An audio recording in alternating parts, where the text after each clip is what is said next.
In September 2014, the Standing Rock Sioux tribe found out that an oil pipeline was being planned to go under this river. And by land, they consider sacred.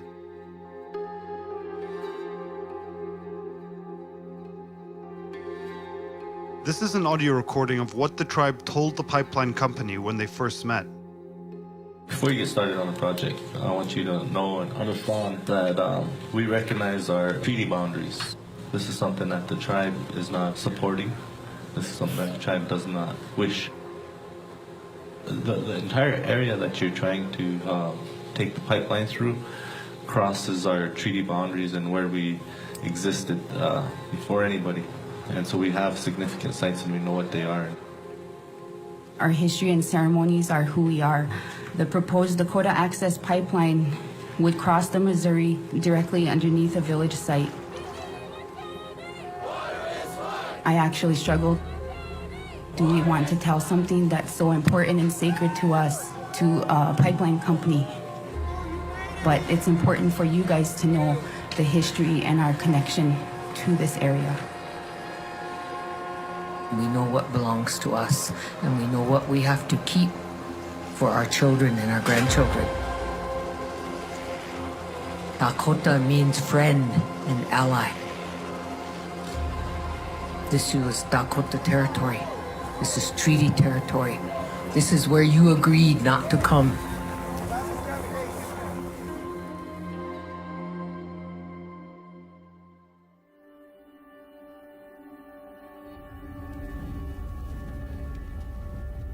Where are we headed right now?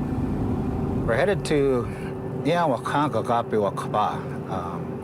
river where the sacred stones are made. In English, they call that river the Cannonball River. And it's a very special place. It's a very sacred place amongst our people.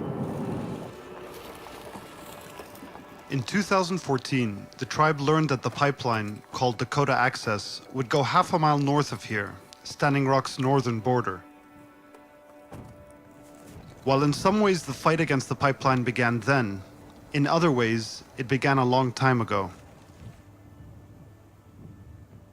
My jurisdiction ends right here at this river, but yet my ancestral homelands extend well beyond the boundaries of this reservation. The 1851 treaty boundary is actually north of us, about an hour's drive. The pipeline's route in North Dakota is primarily on what is now private land, but it's also land that was promised to the Sioux Nation by treaty in 1851. Eventually, the US government took the land and sold it. When they found out about the pipeline, the tribe told the company they were concerned the project would damage historic sites within their ancestral lands. All across this land, all across these traditional cultural landscapes are places that were marked by stone, where warriors fell in defense of our country. We're a rich, beautiful, vibrant culture, that are here because of the sacrifices of our ancestors. That wasn't their only concern. While Lakota people, when we look at that water has a sacred spirit to it.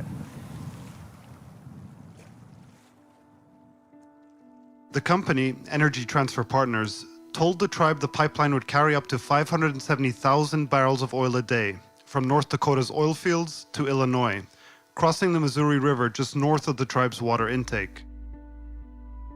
Originally routed for just north of the capital Bismarck, the company decided to move the pipeline by the reservation.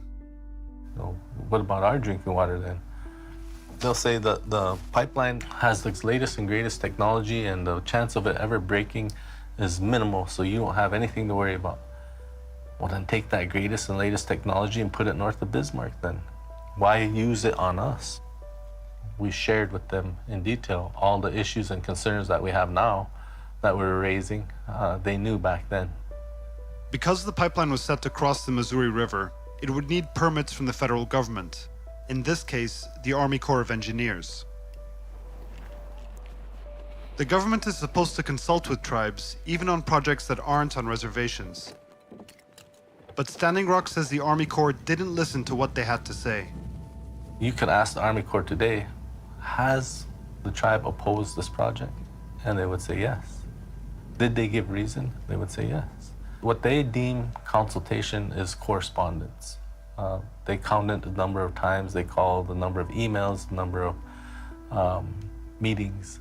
There were, I would say, 2 times that we sat down with the Corps of Engineers and our members openly expressed our disagreement on this. So they look at all the laws and they make sure that everything gets checked off. It sounds like you're saying the Army Corps regards the consultation as a formality to be overcome rather than any real dialogue. Right. That's exactly. After the few visits the Army Corps made, where the tribe showed them historic sites that would be impacted, the agency didn't seem to register what they were told. The Corps of Engineers this year issued a determination that no historic property is affected. Standing Rock wasn't the only critic. 3 federal agencies, the EPA, the Department of Interior, and the Advisory Council on Historic Preservation, told the Army Corps they were concerned that they hadn't properly consulted with the tribe or considered the risks to the water and land. When it became clear that the Army Corps wasn't listening to them, the tribe realized they had to do something to make their voices heard. We've been fighting these injustices all of our lives. In April, they started a camp here just south of the pipeline, on the land of LaDonna Brave Bull Allard. I can't allow a pipeline next to my son's grave. Her father and son are buried just on the hill here. Hello. We needed a presence.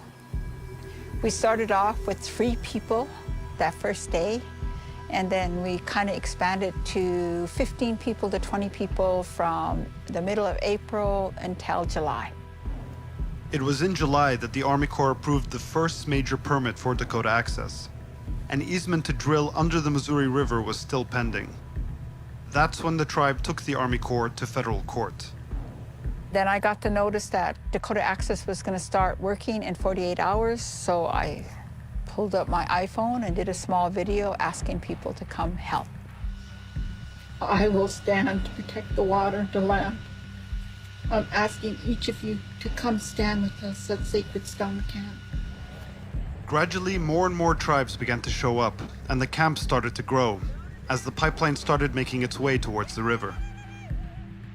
As opposition grew, things came to a head on September 3rd. All the women and children were along the line crying. They had just got through pepper spraying everybody.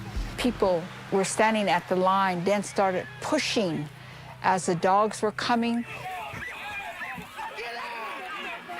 That day, protectors from the camp had tried to stop Dakota Access from bulldozing land, but were met by private security guards working for the company. And I remember standing there thinking, where am I? Is this America? It was only after this, and hundreds of tribes arrived at camp, that the federal government said they needed to consult with the tribe more before they could issue the easement to drill under the river. Every day that goes by without the pipe in the ground under the river is a good day. But I'm also fearful because it seems like we're running out of options and running out of time. As people settled in for a longer fight, the camp was growing.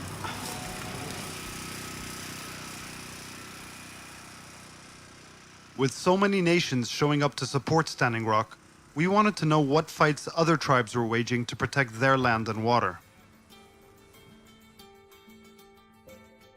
I went to Standing Rock 2 times because what the federal government and the corporations are doing to them happened to us and probably the majority of the tribes across the nation. For Brian Clattersby, the fight at Standing Rock is all too familiar. Bridge is turning.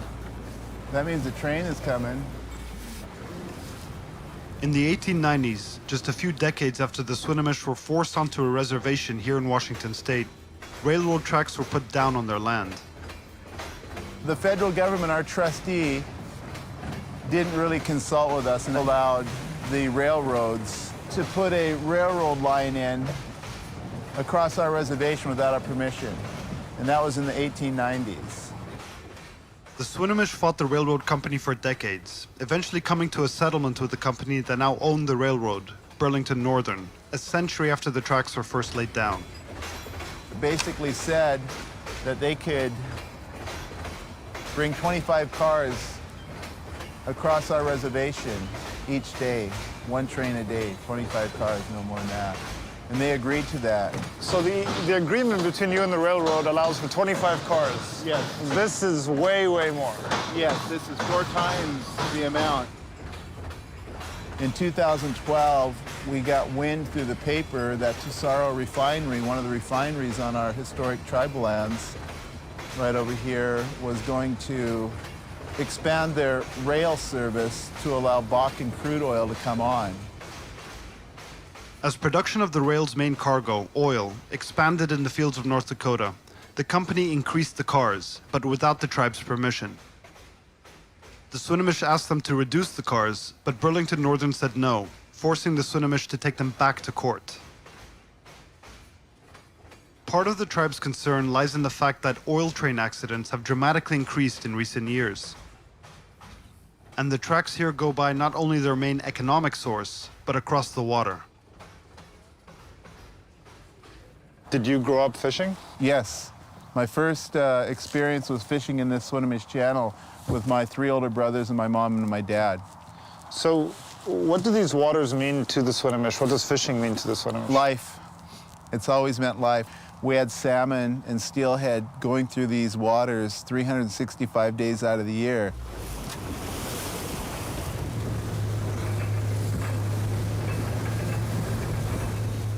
We reached out to Burlington Northern to find out why they had increased the cars without the tribe's permission, but they declined to speak with us, citing the ongoing lawsuit. But in court records, the company argues its obligations are to its shippers, that they need to get the oil from North Dakota to the refinery, a conversation that essentially ignores the tribe's concerns. In Brian's office, the tribe has records of where the fight originally began. Back in 1889, the railroad, of course, was making its way across America and just laying tracks unchecked.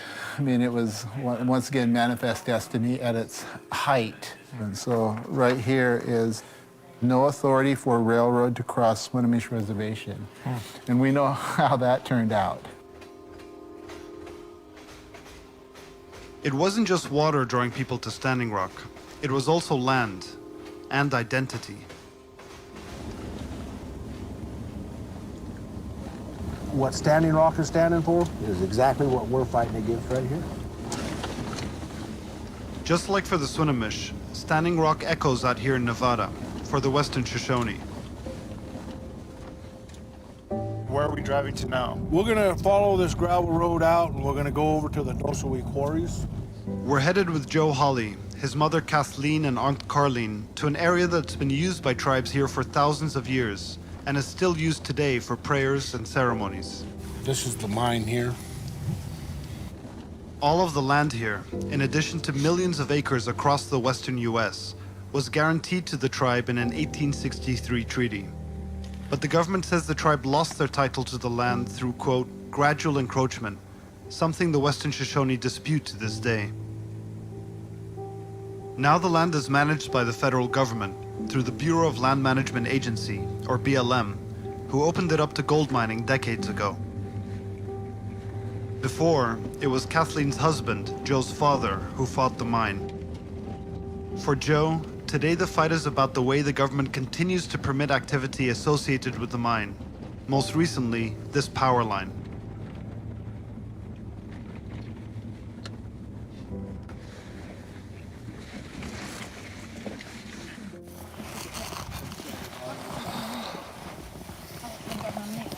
So you've been coming here with your mother for how long?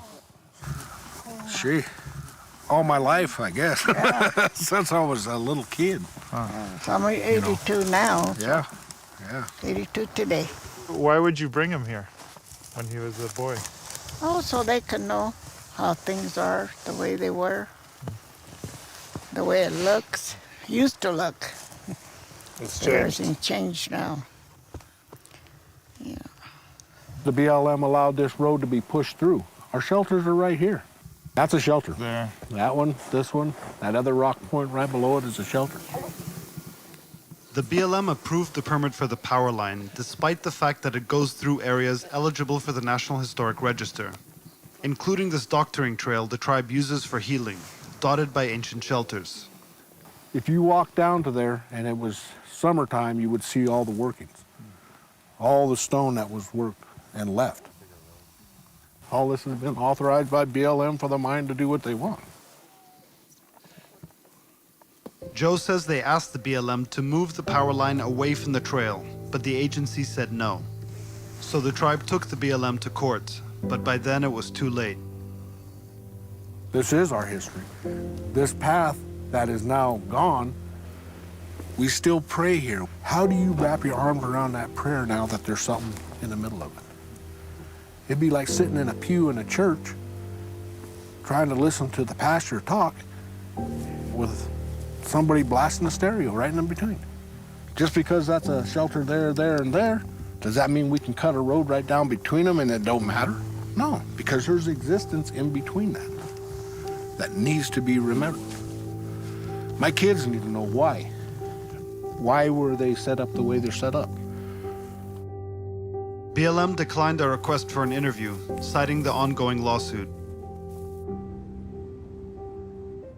The case is still in court, but Joe hopes the tribe can at least protect what's left from further expansion of the mine. To have to watch and witness as all these things were being desecrated and destroyed. How do you stop that? It's like someone holding a gun to your child's head and you know he's going to pull the trigger. How do you stop that? Do we give our life to stop that? Ultimately, a piece of us died with them cutting into our mother.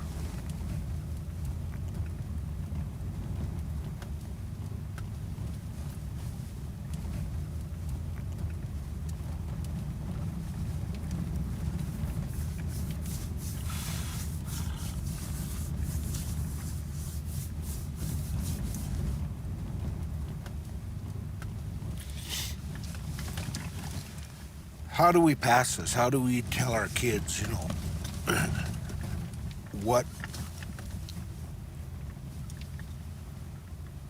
how do we show them?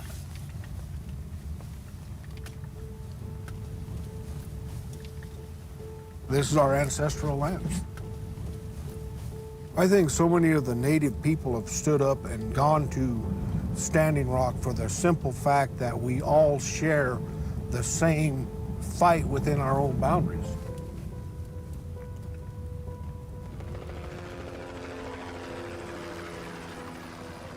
It's fights like those of the Western Shoshone, the Swinomish, and countless others that were driving more supporters to Standing Rock, even in the face of mounting risks as the state security presence was increasing. I love you. I love you too, He's Erin. gonna do anything crazy. Lauren and her sister Erin are members of the International Indigenous Youth Council. When we met, Lauren had been at camp for 3 months. I love you too. We'll see you. I'm not here. And what's it like? You guys are camped out here, and just a few hundred yards away is Dakota Access, and a lot of security, a lot of police.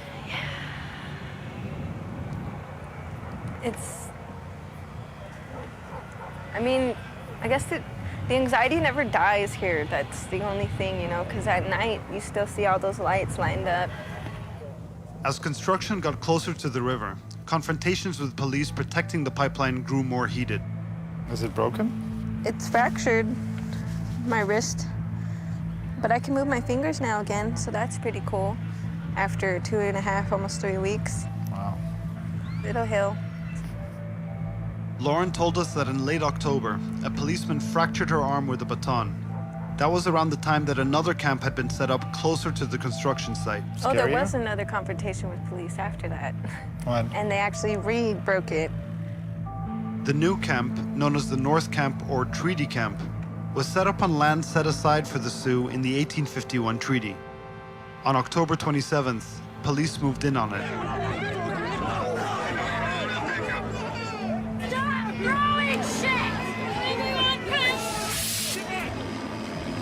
You could see all the officers still surrounding all the people, and you could see that a big old group of people were just on their hands and knees already. They don't arrest you like they do on the streets, you know? Like, okay, put your hands behind your back. No, they go and they tackle you and they knee you and they punch you and they kick you and they beat you and they abuse you. And then they handcuff you. I had been up there protecting again, and I was trying to prevent an armored vehicle from coming into the camp, so I stood in front of it. The cop was just like, "You're under arrest," and he grabbed my wrist first thing and twisted it. The county sheriff's office claimed they have shown restraint in their policing. That day was just one of a number of times that violent confrontations broke out, as everyone waited for the Army Corps decision. It's crazy that we had to, like, kind of relive that in this day and age. It's 2016, you know? Aren't you scared of going out again after being wounded? Part of me is, because it does hurt still a lot every day, you know, but you just learn to move past that, you know? I could be sad here crying about it, over here not doing anything, or I could be on the front lines helping the land. I'm here till it's over. Since the treaty camp eviction, the main highway has been blocked off. Is it frustrating that you can't access those sites? I don't know that frustrating is a strong enough word for that. There's an obligation under the law for federal agencies like the Army Corps to look out for Indian tribes like the Standing Rock Sioux. It's one of the ways in which we've tried to, as a country, compensate for the terrible history and treatment of indigenous peoples in the past. In the tribe's legal case against the Army Corps, the government argued their jurisdiction was only for federal waters and land. But historic preservation law says the government needs to consider whether or not the project they're permitting could have impacts on historic sites even outside their jurisdiction, in this case, private land. They try to thread the needle. So if you represent an archaeological site, I represent an archaeological site, they're going to try to thread that needle and go straight through us without realizing we might be connected to each other. So this is where the pipeline was supposed to go? Pipeline route, that's 1806. And this is the area he surveyed. And these dots are sacred sites that he found? Yeah. In late August, the tribe was finally able to survey private land by the pipeline route, where they say they found sacred sites. So here's some photos. I guess for a layman, we don't know what we're looking at, but to someone from Standing Rock. Well, that's why, that's why the law gives the tribe the right to make its own determinations. You know, to you and me, it might look like rocks in the field. Right. The particular pattern shows it to be something far more significant in a religious sense. On September 2nd, they submitted these details and locations to the court. The next day, this happened. They jumped 20 miles on September 3rd and destroyed just those sites identified. That was the same day private security guards used attack dogs on people trying to stop the bulldozers. Afterwards, an investigation was carried out by the State Historical Society. As a result of that investigation, we issued that memorandum saying that no human remains or burials were impacted by that. Well, was the tribe allowed to take part in that investigation to conduct a survey with you? On that date, no, they did not. They were not there. They're saying that with their cultural knowledge, they're the ones who can identify these sites. These are sacred sites, it's religion, it's hard to identify these things sometimes. And they feel that their input is not being valued at all. Those locations were taken into consideration. I mean, based on our visit, and but Dakota Access didn't allow them to come with you. I mean, this is concerning. Yeah, yes, that could be viewed as a concern. There was eventually a follow-up visit which the tribe was allowed to participate in, where they said that sites had been impacted, but the state disagreed, which allowed construction to continue. If you threaded an oil pipeline through Arlington National Cemetery and managed to sort of wind your way around the gravestones and say, look, we've taken care of the problem, I think most people would agree, no, that's not good enough. At very best, that's what happened here. But I think it's a lot worse than that. The facts show that sites have been destroyed, have been disturbed.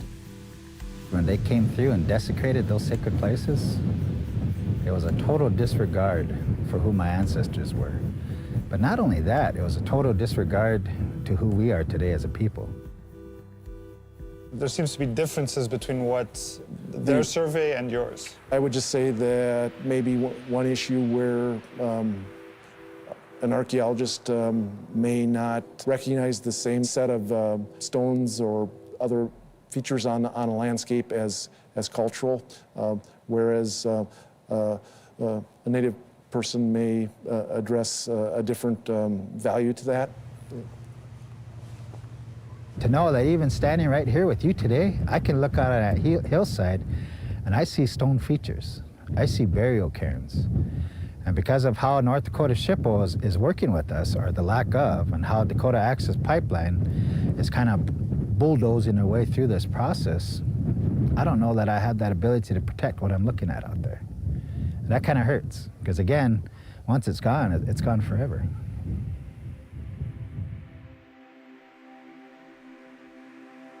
The state also agreed with the Army Corps in their initial review that said the pipeline wouldn't disturb historic sites. With support for the pipeline reaching to the top of North Dakota's government, we wanted to speak with the governor, Jack Dalrymple, about the project. His office never got back to us, so we've come to the capital to see if we can find him. Hi, my name is Sharif. I'm with the Fault Lines. I just have a quick question about Dakota Access. We're busy right now, saying goodbye to people. Just a very, very quick question. Why is the pipeline company... Before we could ask a question, state troopers pushed us back. We wanted to ask the governor why he so ardently supports the pipeline company and not the Standing Rock Sioux tribe, their sacred sites and water. But he clearly didn't want to respond to those questions.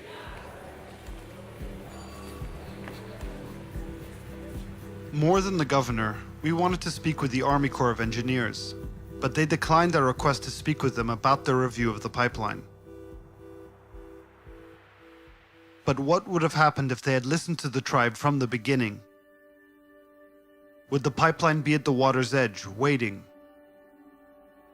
Would the tribe's sacred sites still be there?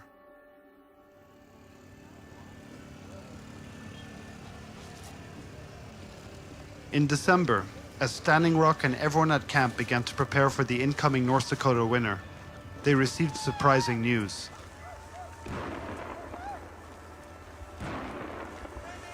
After months of waiting, of protest and violence, the U.S. Army announced they would be denying the easement for Dakota Access, and that they would do a full environmental review and look for ways to reroute the pipeline. But the day after the announcement, it was clear that their victory could be short-lived. Dakota Access declined to be interviewed for this report, but in statements have made it clear that they don't intend on changing the pipeline's route and stand ready to drill. And with Donald Trump, a supporter of Dakota Access and former investor in the company, poised to take office as president, the fight is anything but over. They don't know our land. We know our land. We know our history. America has to be accountable now. A realistic ask is for them to recognize that those lands were illegally taken from us and that those places are dear to us. And we want to have a say when they're crossing through our treaty lands. The day after the Army's announcement, as winter arrived in force, people at camp made it clear that despite all the uncertainties, they weren't going anywhere. If it doesn't go through, it means that we're being heard for the first time. And it's something that we've always asked.